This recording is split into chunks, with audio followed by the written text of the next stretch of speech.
What's going on, beautiful people, travel family near and far? Welcome to another broadcast from Point Noir, home of the Point Noir podcast, where we not only inspire but equip men of color to go out and see the world. And before I even introduce myself, I just want to say that, listen, David, I know you're listening to the show. You've been listening to the show, but yet you haven't submitted to get a free passport, and you know you don't have one. But you see all these lit trips on the gram. You know you want to go explore and see different stuff.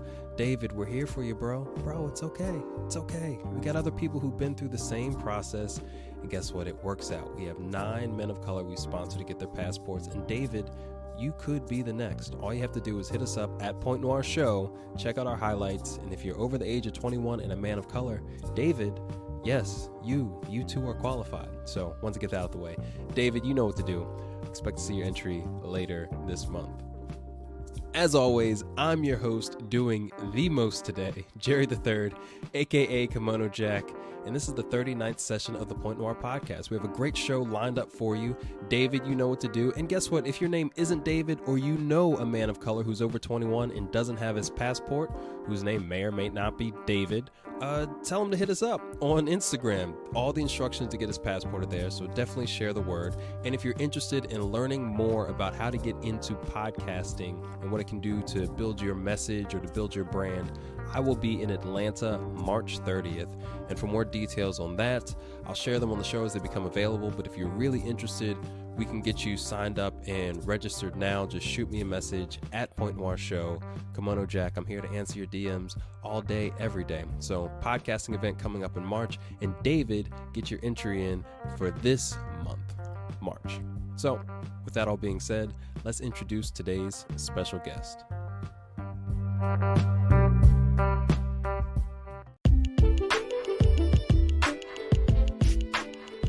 Joining us today at The Point as our special guest is Rick Southers. You can follow him on Instagram at Rick_on_the_run. And really, if you have the opportunity, please grab some paper and a pen or a pencil to take notes, because he gives a lot of value in this session. Everything from how to manage your PTO at work to some of his best travel deal sites, all the way to what it's like to sneak liquor on board a cruise ship. We seriously go over a lot. So I appreciate Rick for sharing so much value and his experience on the show as always. And really, that's all I can say about this one. We talk about boats a lot. Rick loves water and boats. I'm a big fan as well. So we kind of explore his journey through South Africa, through the Caribbean, starting with the cruise life, through Venice, Italy, and what that meant to him. And it's just a great perspective on what travel can mean. And he has a bunch of adventures coming up that you guys definitely want to be hip to. So as always, grab your refreshing beverage of choice, find a cozy chair or couch cushion to sit back and relax in, and get ready for another amazing time at The Point. I'll see you on the flip side. What's going on, Rick? Thanks for joining us today at The Point. How are you feeling today, fam? I'm feeling very well. It's a sunny day outside, and thanks for having me. I'm happy to be here. Of course, man. And Dallas got their weather together, and now it's sunny. It's 70. It's feeling good. Just feeling a lot of good vibes on this afternoon. So I'm glad we're in a similar, mind space on that. That's what's up. Yeah, man. Spring's coming. Yeah, for real, for real. Dallas was playing, bro, with these 30-degree days. I was like, dude, you tripping. I can relate. And before we started talking, you mentioned you were in Pittsburgh, and I shared with you that I think Pennsylvania, because I'm a native son of Pennsylvania, Pennsylvania is in the top 5 best states of all time. No questions asked. And if you don't agree, you're tripping. Absolutely, man. Pennsylvania built the country. It's the original capital of America. It's a lot of history here and a lot to offer. That's exactly right. So I just wanted to make sure we could beat our chest, talk that talk real quick before we talk about your travel adventures. So yeah, bro, would you mind telling us a little bit about how you got into traveling, where you're from, how you grew up, and how you kind of got into this travel lifestyle? Sure, absolutely. So like I said, I'm from Pittsburgh, but I wasn't actually born here. I was born in Charlotte, North Carolina. Okay. So my mom's family is all from the Carolinas, very Southern family. But I've been here since I was a baby. So, this is my hometown. Right. But growing up, my mom always made it a point to get us outside of the city and to see other things. We traveled up and down the East Coast a lot as a kid. We did the Virginia Beach vacations and visited relatives all up and down the coast. So I guess you could say that was kind of a start. I wasn't trapped in my own neighborhood like a lot of people around me might have been. So I saw some things growing up. But my first international trip wasn't actually until after college. Really? Yep. Yep. Me and a couple of my friends took a cruise to the Bahamas on a whim. Somebody had one of those deals where it's like, if you've been before and you bring a friend, you get a discount. And I was like, let's do it. Word? Do any other countries have that sort of discount? Because I got some friends that need to travel. Call Carnival Cruise Line. Sebastian has been my agent. Oh, Carnival. Okay, okay. There's a guy named Sebastian who's taken care of me since about 2011. Wow. Okay. But yeah, that's how I got started. Shout out to Sebastian. Absolutely. Coming from Pittsburgh, you mentioned a lot of people in your area or, neighborhood didn't have the opportunity to even take vacations domestically. Did you notice that kind of changed how you viewed things, having more of an open mind than just what was going on immediately in your city? Definitely. I think I had a little bit more awareness of my surroundings.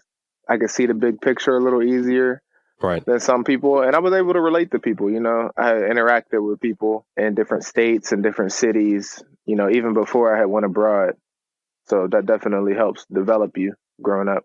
For sure, for sure. And one thing that we always promote here on the show, and I have to say it extra loud because we have so many brothers like yourself who've, traveled around the world, hit 6 continents, things like that, that domestic travel is really where it starts. If you want to have an adventure, if you want to open up your mind, the United States is so diverse. You don't have to go far to have a completely new experience.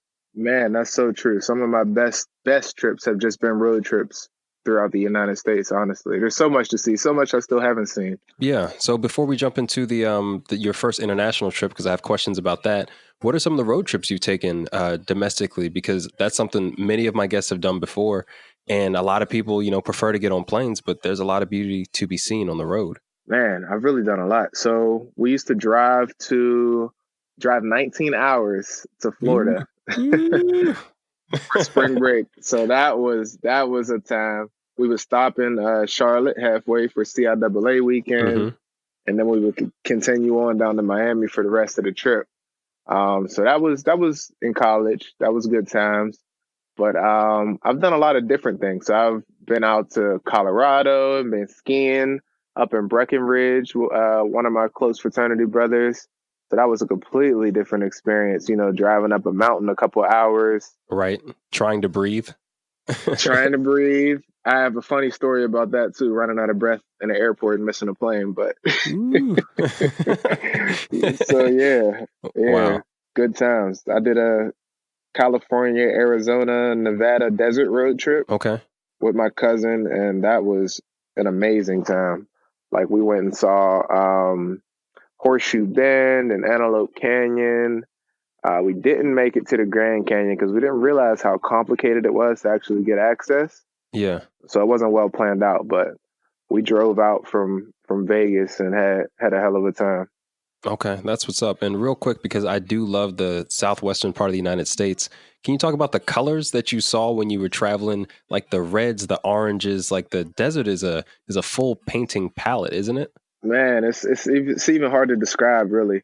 Right. All the different colors of rocks and the different formations.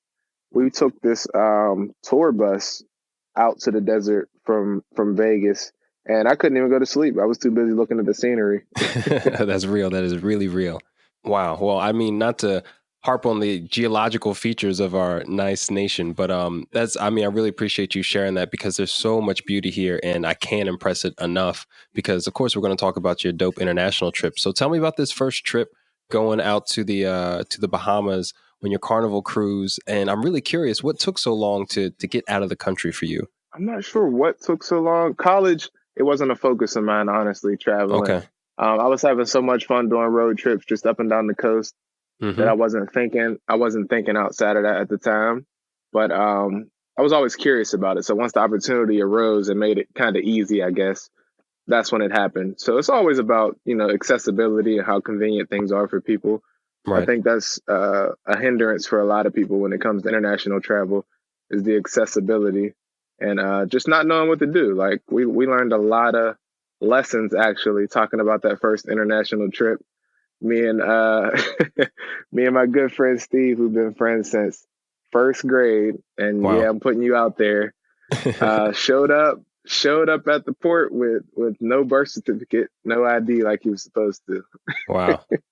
Wow. Yeah, he thought because he was a military member, he serves in the Navy, he Yeah. assumed that he was just all good because, when he travels with the Navy, he just uses his military ID, but that was not the case when we went to get on a cruise. Yeah. I'm sure someone kindly reminded him. They said, the side of this boat does not say U.S. Navy. So I'm sorry, sir. So did he get on the boat or he had to stay home? He made it on. It was a long ordeal. They had him in this back room. He was calling home to try to get, somebody to send fax over his birth certificate or send pictures of it. Wow. And it took a while. He was the very last person to board the boat. I was actually on the boat, and I thought I was alone. I called home and told my mom, Steve messed up. He let me get on the cruise all by myself. I don't know what to do. I guess I'm gonna try to enjoy myself. And then he pops up on the Lido deck. He was like, they That's let what's me up. on. That's what's up. I mean, everybody gets one. Everybody gets one of those experiences where they're like, oh, y'all were serious about the documentation. Oh, my bad. Right. But better to have that as one of your first experiences than your 10th, where you've been coasting, chilling, and now you're suddenly surprised once you get more sophisticated with your planning. But that's a great story. Exactly. Yep. Lessons learned. So what was that experience like? So did you tour islands or what was the trip exactly? So it was only a 3-day, but we had an overnight in the Bahamas. So Okay. did get to get out and about a little bit around the island.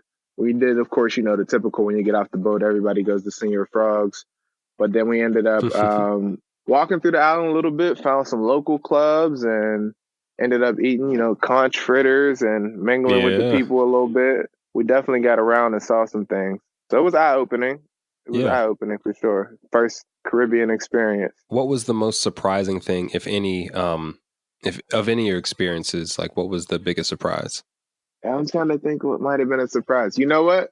The contrast between like where we got off the boat, which was kind of like a little bit more of a local vibe. There was still a lot of residential houses and whatnot.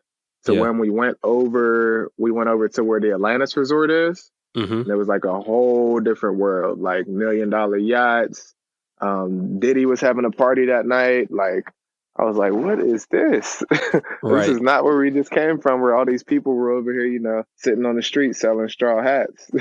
So that contrast was definitely interesting. Right. Definitely seeing that an island, can have different aspects depending on who's visiting there. Like luxury resorts are a real thing and they seem a lot more like home, don't they? Yeah, they do, except for the price. Right. Right. Home on steroids. Because Diddy also isn't throwing parties every weekend where I live. Yeah. That's what's up. So after that, how did your international journeys and experiences kind of progress? Was it a while before you took your next trip? Did you hit the islands for a little bit? What was that journey like? So after that trip, I actually got hooked on cruises for about 2 years.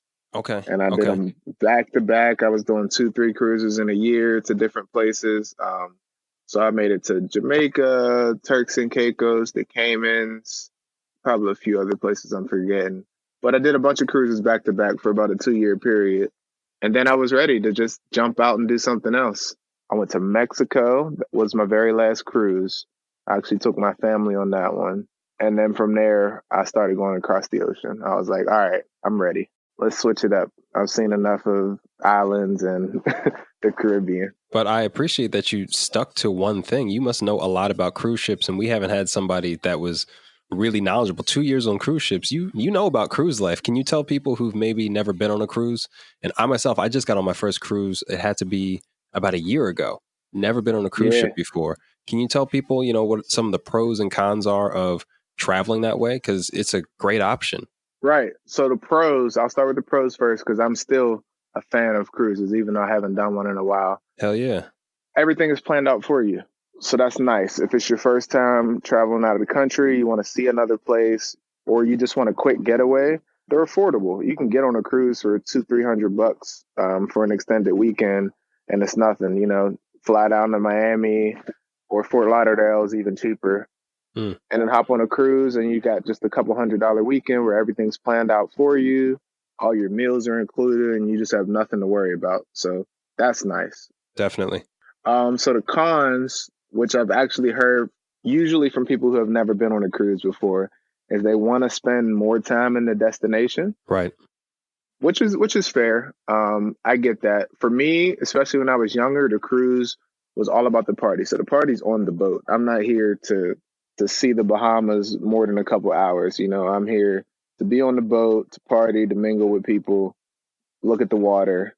So if you're going to, you know, actually explore a destination where you need time, then a cruise is not for you, because you're not going to get more than maybe 18 hours in one destination. Right. And that's not what they're designed for. Not at all. That's not what they're designed Not for. at all. Yeah. And I think that's real, especially keeping it in terms of, you know, the pros and cons. You did a good job of outlining those because, hey, if you're expecting to get this deep cultural connection, you're simply not going to have the time. But if you want to see a lot of stuff or some different stuff for a pretty good price, I think cruises are a good point. Plus the party scene, like it's real. Right. You're going to have a good time. You're going to meet people from all over the world. And they have casinos, and I like to gamble, so I'm with that. Oh, you wanted a gambler. I'm not. I am not a gambler. Oh, I mean, don't worry about it. We all have our vices, you know what I'm saying? And cruise odds No are not judgment. friendly. If you're thinking you're just going to pull up to a $5, you know, blackjack table playing 3-2, it's not going to happen. Good to know. Yeah. Good to know. So real quick, did you always take Carnival cruises, or did you experiment with different cruise lines? Do you have a preference now? I've only ever done Carnival because I was accumulating points, and Yeah. as you move up in their VIP system, you get perks. You know, when I get on a cruise now, I'll have a bottle of champagne waiting on me in the room. I'll have a $50 to $100 credit at the bar. Hey. So loyalty programs are real. Okay, very similar to kind of like credit card or airline rewards miles. Exactly. Something you want to accumulate. That's awesome. And have you integrated your credit cards into, your spending habits to build you points for cruises as well? Or you've kind of transitioned to more general travel? Yeah, so not necessarily targeted towards cruises, but I have gotten really good at, that credit card arbitrage with the rewards. Yes. I like this. And last question, because I know someone's going to ask, talk to me about the booze cruise sort of deal. If someone says, hey, cruises are expensive, and not cruises are expensive, but alcohol on cruises are expensive, do you have any experience sneaking your own bottle of champagne on? Because some cruises let you actually bring a bottle. You just have to do it the right way. Yeah, all right, so I can talk through this because, at that time in my life, this is a heavy focus of my planning. It's important, bro. It's important. So there's a few different ways to go about it. You are allowed one bottle of champagne and or wine that you can take on the cruise, but they hold it for you, and you can only have it uncorked at dinner. Okay. The other ways to go about this, oh man, this is actually going to turn into some funny stories. Let's do it. Other ways to go about this. So one year we brought a bunch of bottles. We had a friend with us who actually works at a bar, so he gets them at wholesale price, huge bottles. So we fill up the bag with bottles, nothing secretive about it. And we just tipped the guy who takes your luggage really heavily, and that worked. Okay. So we tipped him, I don't want to say, we might have gave him $60 maybe. Right. To bring on what, $300 worth of liquor? Exactly. Way too much for us. We were sharing with everybody. So we went about it that way once. That doesn't work all of the time because there's other people to handle your luggage, or some people just aren't up for that. That's kind of out of your control. But other ways to go about it. So this one time we met these girls on the boat who packed liquor inside of like cosmetic bottles, like lotion and shampoo bottles. And we later found out that they did not rinse those bottles very well, and we were like burping bubbles. And oh wow. Yeah, it was a wild night. Yeah, because you'd be drinking, you just be like, but how why did you do this to us? Yep, we were drinking shampoo mixed with who knows what. But yeah, that was rough. But the surefire way that hasn't failed me yet is to buy those plastic flasks. They lay flat, folded between your clothes, and they're pretty much undetectable unless your bag gets chosen for like a random full search. They're not going to find it. Right. And they don't full search every bag. Not at all. Plastic flasks, you can find them at tell them where you can find it, because you're the expert on this right now. Amazon.com. You can find them in Spencer's. Spencer's in the back where they sell all the flasks. They got them. Right. Yep. See, sage advice. This is important. And it's funny because a lot of people have been asking me, what about bringing alcohol on flights? And I'm like, I don't condone that. If you're drinking in the air, that's on you. But you're going to be on the boat for a long time, and it actually saves you money versus just needing something to calm your nerves on a plane. I don't totally support that. Yeah, I'm with you. And you get dehydrated as a mug, especially when you drink like me. I'm just like, y'all drinking these soft drinks. Like, stay with it. I can't do it. I can't do that. No, I don't need to land in a new country blasted. Yeah, that's not for me. I sleep through every flight anyway. Yeah, but shout out to my mini bottle gang. Y'all trifling, but I love you. Okay. All love. Exactly, all love.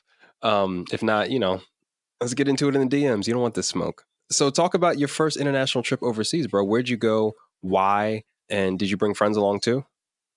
Yeah, so my first international trip overseas was actually to Cape Town, South Africa. Wow. Okay, great. Yeah.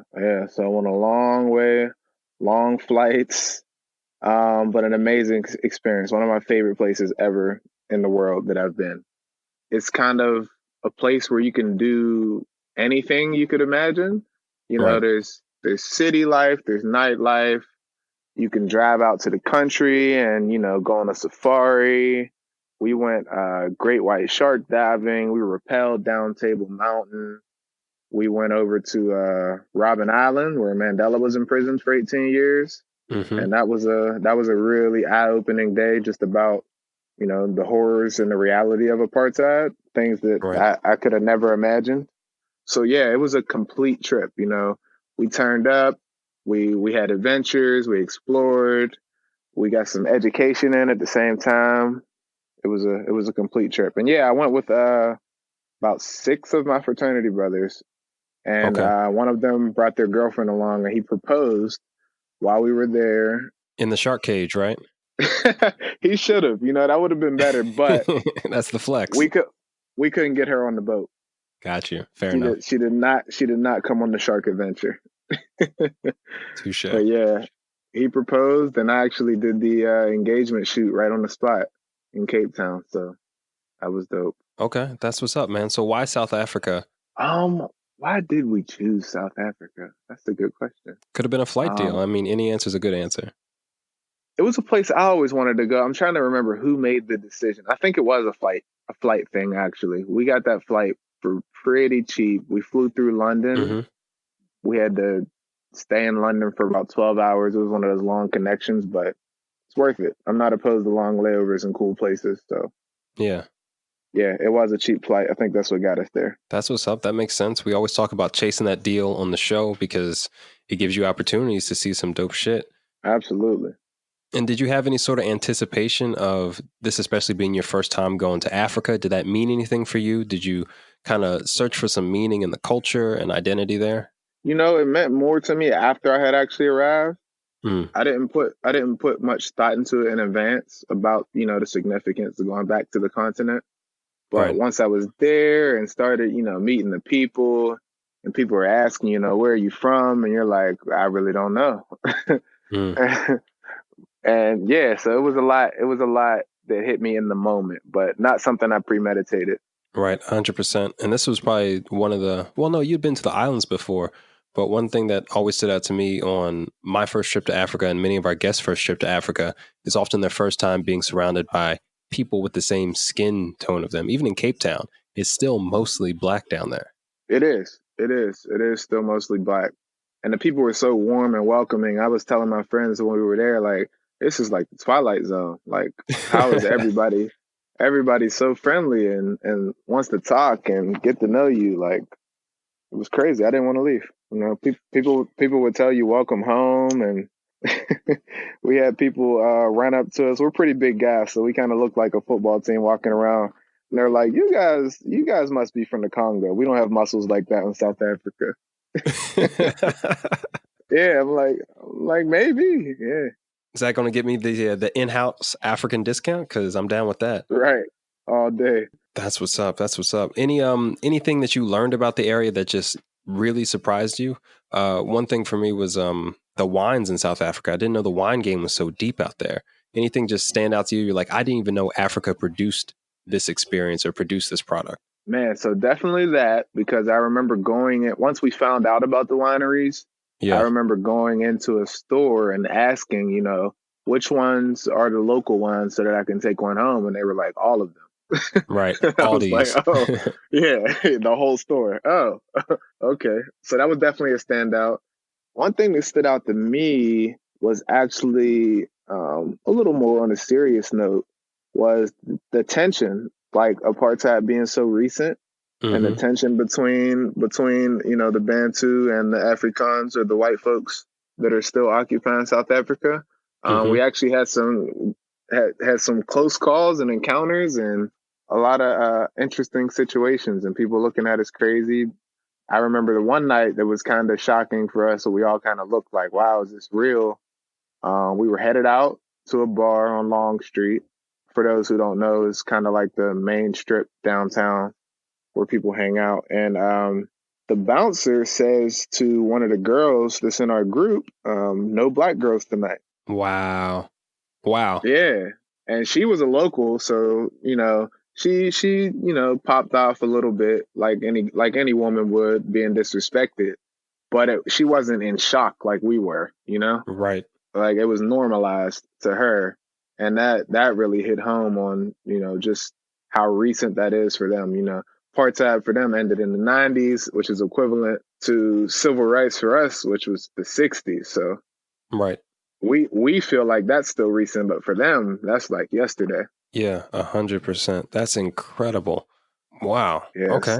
Yes, yes. So there were a few little sticky situations like that were eye opening. I can only imagine. I haven't spent any time in Cape Town. I get a sense of the vibe there. It's a little bit more posh. I've been in Johannesburg, and there's a lot of culture there. Just a lot going on. Were Yeah, you glad that you traveled in groups because of experiences like that? Is that generally how you travel? I do tend to travel with the same group of friends or parts of that group. My fraternity brothers. There's about probably a group of 10 to 12 of us who it's always a portion of that group who are taking a trip. Now I'm gonna throw them under the bus. Now they're all washed up, having kids and getting married. So the group Washed.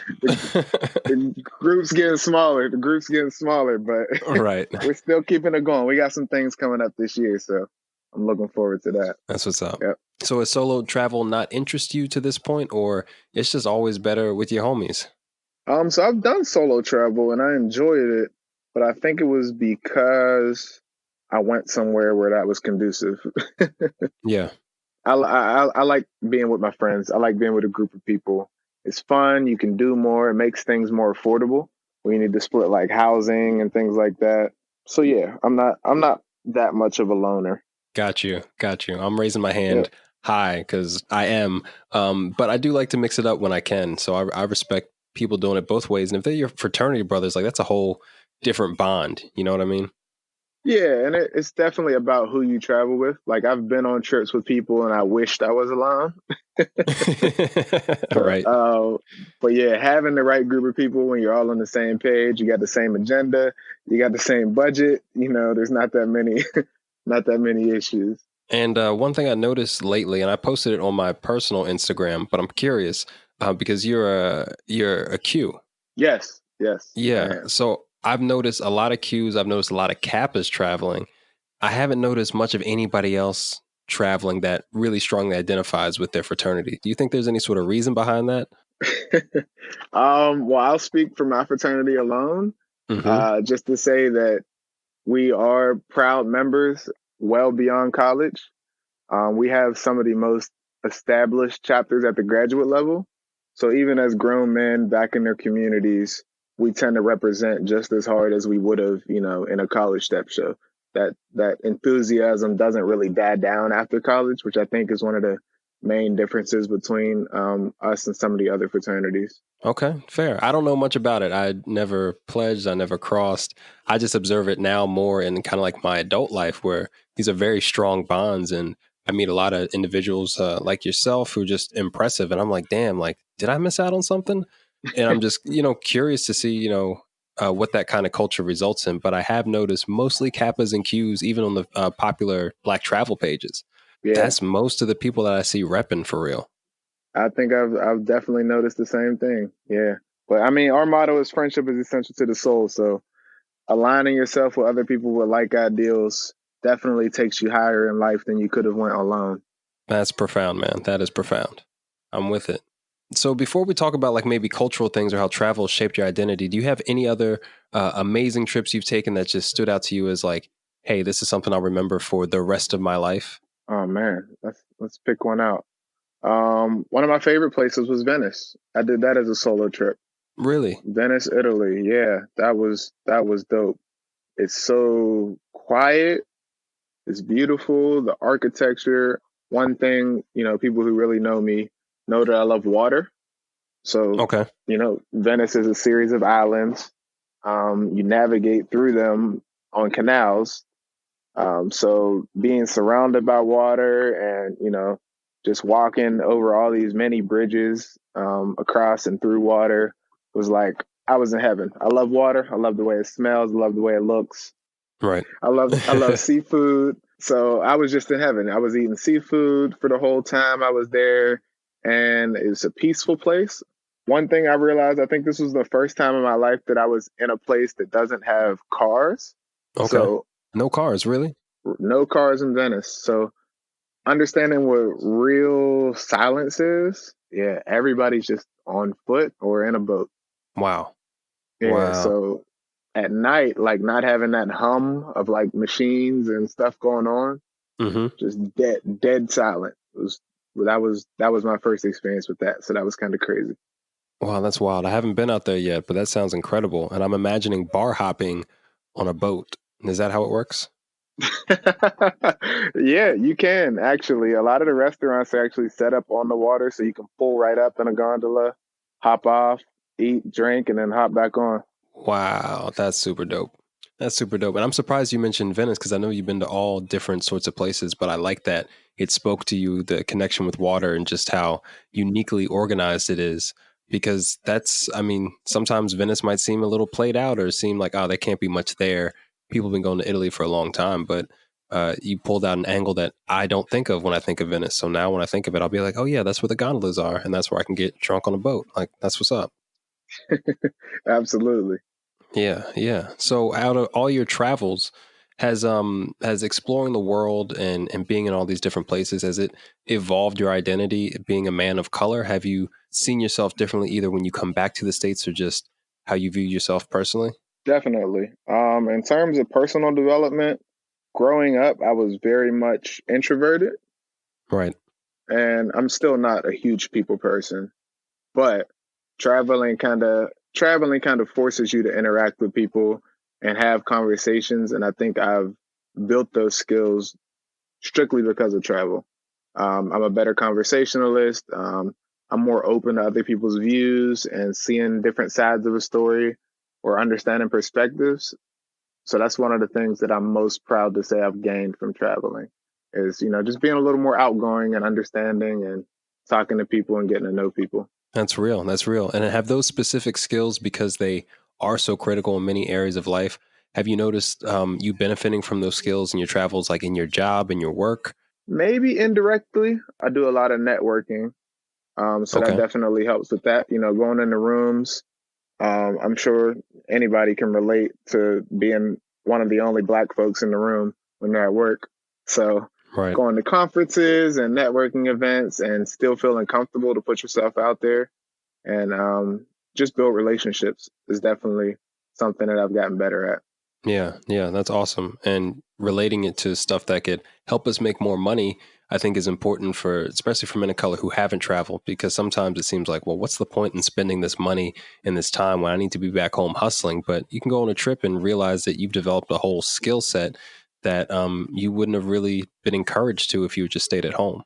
Man, you have no idea. And I think about that often, just about being adamant about not passing up opportunities to go places, even if it's to the next city over. You never Right. know who you're gonna meet, or what opportunity is gonna be presented to you. So I'm very strict on trying to make it places if I can. If it makes sense, I'm gonna try to Hmm. be there.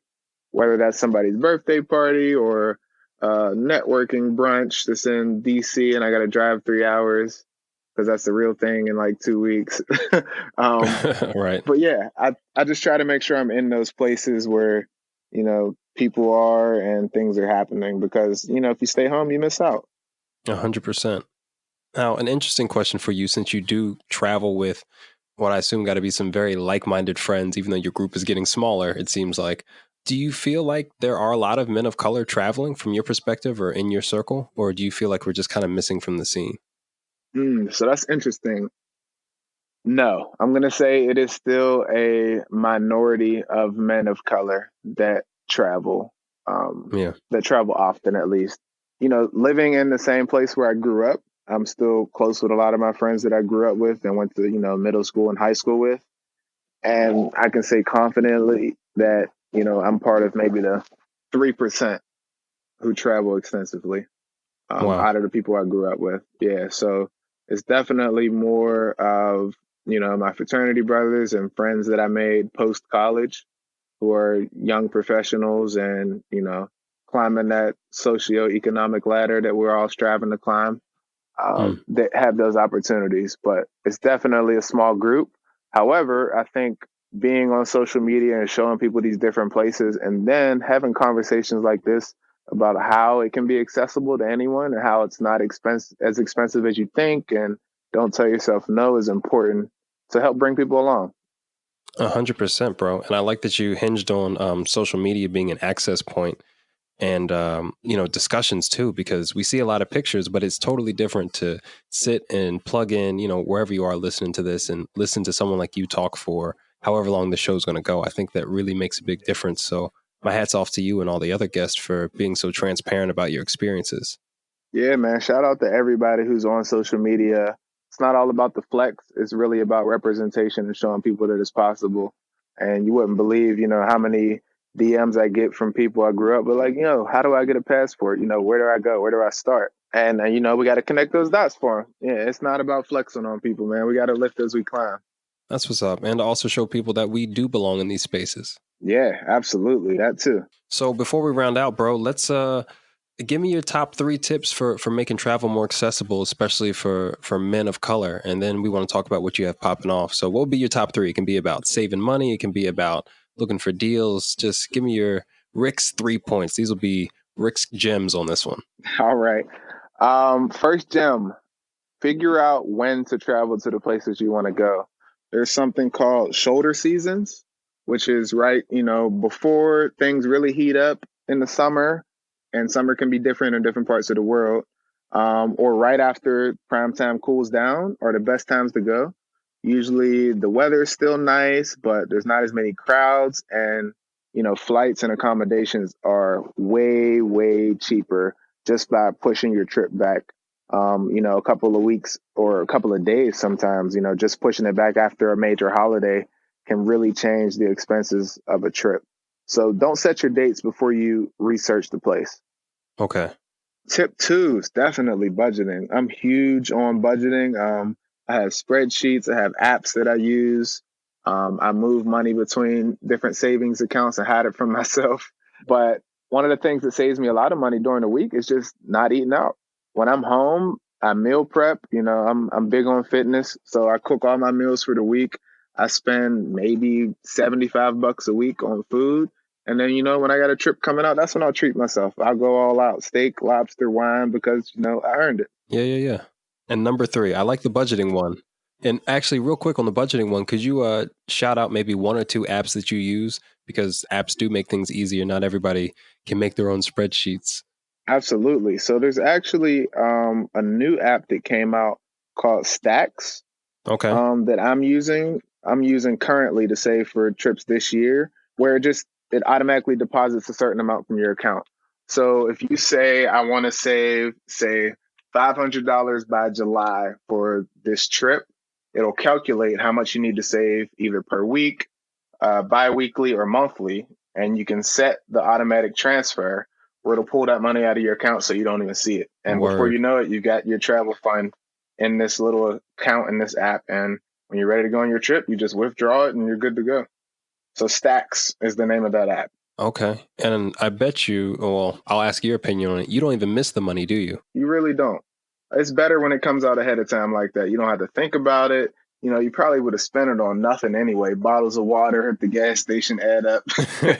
Facts. So you wouldn't miss it. You know, it comes down to, maybe what, 40, $50 every couple of weeks is disappearing out of your account. You're not going to miss it. Right, right. And I think that's a big fear that people have is, well, if I'm budgeting, I need this money. And it's like, no, you really realize that your life doesn't change much at all. But now you can have this amazing experience at the end of, your allocation period. You got that stack, half a stack saved up. Right. Like you said, your life is not going to change at all by sitting some money to the side. No, no. In fact, you might even make a better decision about something. But that's for another Yep. podcast. So give me your third gym, bro. I think it has to do with work, honestly.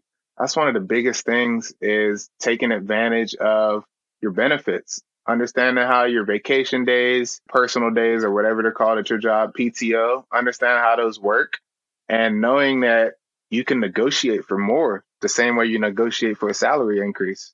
That is a major gem right there. A lot of people do not realize that's possible. And do you have an example of how you've kind of used some negotiation or maybe a deeper understanding of your policy to find a way to make your work situation fit your travel goals? Coming into a new position, when they present you, what this is the salary we're offering and these are the benefits. And that's one of those conversations they kind of try to rush through. Mm-hmm. And looking at those benefits and then asking questions. Can I get maybe 2 more vacation days here in exchange for less of this? Like, this is a benefit that I probably won't use. So how about I trade that in exchange for that? Smart. And I'm taking notes. So I hope anybody listening is also taking notes. A lot of professionals, especially I feel like professionals of color, just don't even know that the rules are flexible, especially in corporate America. You can almost make anything happen. It's an employee's market these days. Employers have to please the employees these days. Mm-hmm. So take advantage of that. They need us. They need the skills that we have. They need our youth. They need our talent. So make them pay for it. Top dollar. That's real, bro. 3 gems. I'm with it. I'll recap them right quick. So the first one was determine when you're going to travel. So shoulder seasons. And I'm sure people can Google that to get a better understanding of specifically what times of the year and in what countries that means something. Budgeting, and then understanding your vacation or PTO policy at your job and being willing to negotiate for the things that will actually serve you rather than what they're telling you is a part of their benefits plan. Balance is an important part of your sanity. I encourage everybody to do what's best for them. 100%, bro. 100%. Well, dude, thanks for leaving us with those 3 gems. And now we want to hear, what trips do you have coming up? What sort of projects are you working on? What's going on in your world? And how can we keep up with you? My next international trip is actually to Bali, Indonesia. And I'm leaving at the beginning of April. So just in a couple weeks. I'm traveling with a group called Gravel World. You can look them up on Instagram, GRAVEL World. And they've got a bunch of trips going on this year. But Bali in April, I'll be shooting a travel film. So look out for that. My website will be coming up soon so you can see all of those videos and some of the photo content I've done over the years on different trips. But yeah, Bali, July, I'm doing Yacht Week Croatia for the second time, which I'm really looking forward to. I'm bringing more friends than last time. Last time it was just me and my homie Tyrese. But this time it's a big group of us, so we're going to go and act the fool on a yacht for a week. And in December, I'm actually going to Ghana for Afrochella right after Christmas and through the New Year holiday. Also traveling with Gravel World again that time. I don't know if anyone's heard, but it's been 400 years since Ghana got their independence. So their president determined this as the year of the return for all the stolen children of Africa to come home. Yeah. So come on to Ghana this year. Come on to Ghana. Wow. Yeah, that sounds lit. And Yacht Week you are committed to these boats. I respect that, brother. Between Venice, the cruises, and Yacht Week, I see there's a theme here, my friend. For water, I love boats. I'm with it, man. You're the boat guy. And can you tell me a little bit more about Gravel World? I haven't heard of them yet. Gravel World is a group that started out of Florida. Mm-hmm. That wants to spread awareness just about, Black people traveling the world and make it accessible. They actually I don't know if I'm supposed to tell you this, but there's an app coming out to help you make travel really easy, especially traveling with the group. Yeah. So that's where gravel comes from. The G is for group, and then travel makes gravel. Lit. That's what's up. Well, definitely we'll I'll plug them. Well, I won't plug them on the show, but people will listen to this and hear it. But if people want to see you, they can definitely check out their profile too, right? Yeah, you'll see me on there. I have a few features, along with a few other people who work on that team. But I definitely have an advertisement on their page for the Bali trip. Okay, that's what's up, bro. And shout out to you and everybody else who is leveraging their experiences and being put on in publications and on trips and tours, speaking events too. Like, I'm proud of these Black brothers out here, mostly Black brothers who are just doing it and representing all of us. Is great. Absolutely. Yeah, it's beautiful. It's beautiful to see. Yeah, build that platform, bro. Well, dude, this has been a great conversation, a great time learning about more of your experiences and dropping some serious gems, like for real gems on how others can have similar experiences, man. And I hope to have you back on the show. Thank you so much for spending time with us. It's a pleasure. Appreciate you having me. Yeah, man, anytime. So safe travels. Can't wait to hear about this yacht week in Croatia. I'm kind of tempted to pull up, but we'll talk about those details later, yeah? Yeah, hit me offline. We'll get you there. We'll do. Be easy. Take care. All right, peace.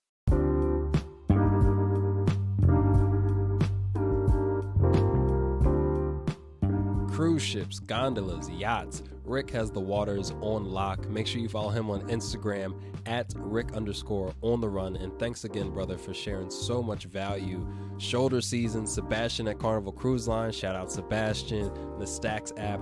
So many powerful tools that no matter where you are in your travel journey, I'm sure you're going to find one of those pieces of information useful, especially the PTO thing. So many working professionals don't know that PTO is negotiable. So try these things out. Would love to hear how it works for you.